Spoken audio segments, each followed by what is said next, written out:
Well, an exclusive YouGov poll has found most Australians want climate change action, but don't want to pay for it. More than half of those surveyed want the country to switch to 100% renewable energy by 2050, while a third believe Australia should carry on using coal and gas too. Joining me live now for more is the editor of the Daily Telegraph, Ben English. Ben, good to see you. Thanks for your time this morning. So just elaborate on some of the findings here and what perhaps surprised you the most.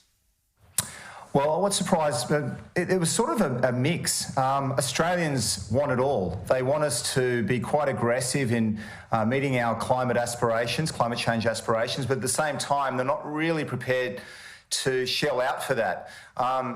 Put another way, basically, if you look at it, there's about 70% of Australians would be prepared to pay no more than barely $1 a day out of their own pockets in order to, if there's an increase in power bills, for example.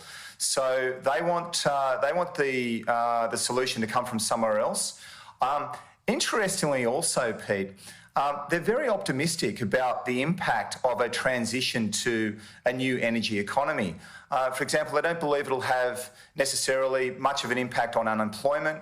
They believe that our living standards will actually increase. So I think that was what surprised me the most, is that they're not very gloomy about what will be probably the biggest industrial change or economic change in our history. It's funny, the results of this finding then, Ben, that you've got this difference in opinion where you want climate change but don't want to pay for it. Well, welcome to the coalition party room at the moment. This is exactly the problem that Canberra's having.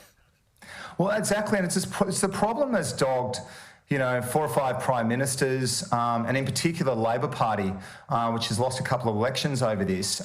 Most famously, the most recent one in 2019, in which Bill Shorten was all for climate change but didn't want to discuss the details of how we get there or what the impact would be on one's hip pocket. So I think whatever both major parties are looking at, they need to be very, very conscious of what the financial impact will be at a household lele. Yeah, and do you find that there's a discrepancy? Does it change from state to state?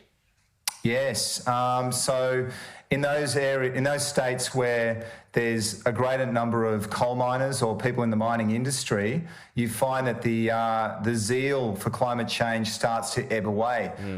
Look, they're no less passionate about the welfare of the planet, but there's also a lot more pragmatic considerations to take into account, such as how do we put food on the table? Yeah, and Queensland would stand out too. Yeah, Queensland, Western Australia, the most sort of bolshy, I guess, in terms of wanting action on climate change is Tasmania. Only just behind that is South Australia and Victoria. Yeah. Unsurprisingly, the big mining states of Queensland and Western Australia, and to a slightly lesser extent New South Wales, are less enthusiastic. Yeah, so just getting back to that original point that you made, why do people not want to pay for it? They're worried that that's just basically going to come off their wage. Absolutely, and they don't believe that it should be passed on through power bills. They believe the way I interpret this is that they believe that there should be clever solutions to this that will enable them to avoid that. Yeah. And hence you see the narrative from Scott Morrison and also the Labor Party that we need to innovate, that we need to be, we need to be clever about this. Yeah. Do you get the feeling that the coalition is going to come to some kind of agreement and pretty soon?